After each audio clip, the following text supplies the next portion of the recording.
நேர்மையாய் நடக்கிற தரித்திரன். இரு வழிகளில் நடக்கிற திரியாவரக்காரன் ஐஸ்வர்யவானாய் இருந்தாலும் நேர்மையாய் நடக்கிற தரித்திரன் அவனிலும் வாசி. இந்த உலகம் துன்மார்க்கத்தினாலும் குருட்டாட்டத்தினாலும் நிரம்பி இருக்கிறது. உலக பிரகாரமான ஜனங்கள் கர்த்தருடைய பிரமாணத்திற்கு எதிர்த்து நிற்கிறார்கள். தேவனிடத்தில் பட்சபாதம் இல்லை. ஆனால் மனுஷனோ எல்லாவற்றிலும் பட்சபாதம் காண்பிக்கிறான். மனுஷனை தரித்திரன் என்றும் ஐஸ்வர்யவான் என்றும் வேறு பிரிக்கிறான். பக்தியுள்ளவன் என்றும் பக்தி இல்லாதவன் என்றும் வித்தியாசம் பார்க்கிறான். நீதிமான் என்றும் துன்மார்க்கன் என்றும் மனுஷனை வேறு பிரிக்கிறான். இந்த பிரபஞ்சத்தில் ஜனங்கள் ஐஸ்வர்யவானுக்கு அதிக மதிப்பு கொடுக்கிறார்கள்.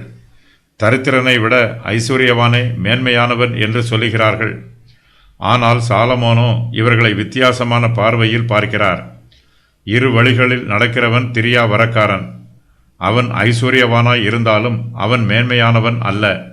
நேர்மையாய் நடக்கிறவன் தரித்திரனாக இருந்தாலும் இவன் இரு வழிகளில் நடக்கிற திரியாவரக்காரனாகிய ஐஸ்வர்யவானை விட மேலானவன் என்று சொல்லுகிறார்.